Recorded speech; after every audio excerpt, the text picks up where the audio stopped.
जैसे आप सब लोग न्यूज देखते हैं, ठीक है ना, और मीडिया के बहुत से छोटे छोटे चैनल्स हैं, ठीक है ना, जिन्होंने 1000-2000 लाइक वाले पेज या सब्सक्राइब वाले यूट्यूब पे चैनल बना रखे हैं, एक भी क्षत्रिय वोटों की बात नहीं करता।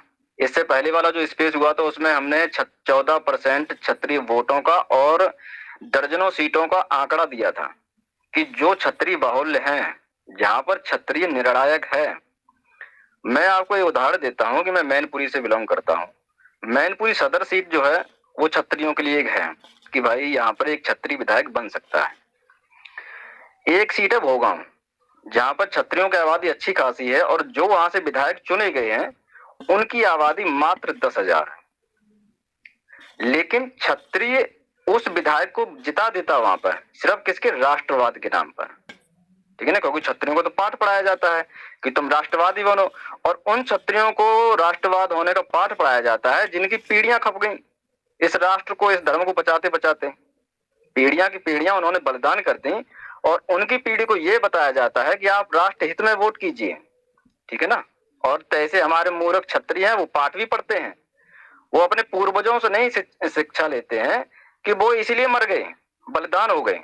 ध्रुवीकरण की वजह से आप ये देखेंगे कि जो छोटी छोटी पार्टियां हैं, जैसे केशव देवरा की पार्टी है ना, एक ओपी राजभर की पार्टी है, जिनकी राजभरों की संख्या जो है मात्र 1% है, ठीक है ना। पूरे दिन मीडिया उनको बिठा के उनकी कवरेज करती है, लेकिन राजा भैया की पार्टी की कोई कवरेज नहीं होती। क्यों नहीं होती?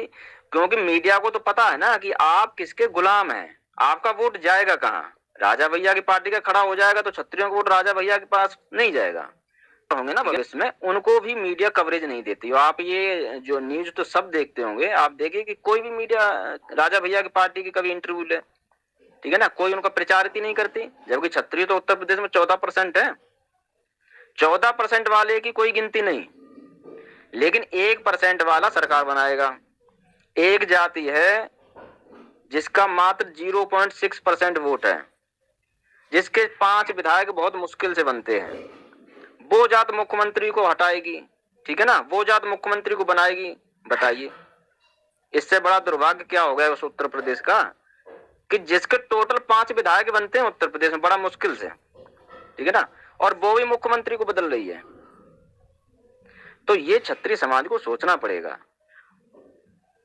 हाँ ईशांत भाई आप कि हमारे जो लीडर्स हैं ये भी राजनीतिक दल तय करते हैं, हमारा समाज कभी नहीं तय करता कि हमारा लीडर कौन बनेगा। अब जैसे राजनाथ सिंह जी हैं, अब राजनाथ जी को मैं बहुत करीबी जुड़ा हूं और बहुत से लोग बोलते हैं वो राजपूतों के नेता है, मैं स्पष्ट बोलता हूं नहीं है, वो संघ के नेता है। इसी प्रकार से तमाम ऐसे राजनीतिक दलों के जो लोग हैं जो समाज को बाद में रखते हैं और पार्टी को पहले रखते हैं, वो कभी हमारे हैं ही नहीं। ये चीज क्या है कि हम लोगों ने कभी भी वर्क नहीं किया, हम लोगों ने कहीं पे भी एक दल को खड़ा करने के बारे में सोचा ही नहीं।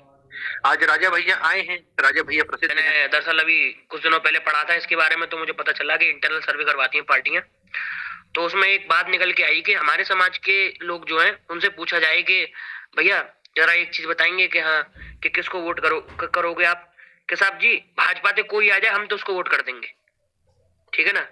मगर जब उसी सर्वे में दूसरी समाज वालों से पूछा जाए तो वो बोलते हैं कि साहब हमारे समाज का बंदा आएगा हम उसी को वोट करेंगे, और अगर किसी और बिरादरी के बंदे को दिया आपने तो हम उसकी खाट खड़ी कर देंगे। तो इस स्थिति में मतलब हमारा मतलब किस तरीके से मतलब बदलाव करे हमारा समाज, मतलब इतना भोला जो इतना भावुक समाज हमारा, मतलब ये है कि समझ ही नहीं पाते वो कि साहब भारतीय जनता पार्टी से कोई भी आ रहा है तो हम तो वोट कर देंगे।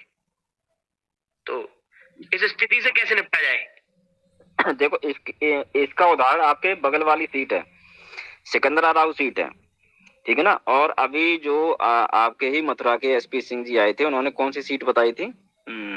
बलदेव दाऊ जी, बलदेव वाली सीट बताई थी।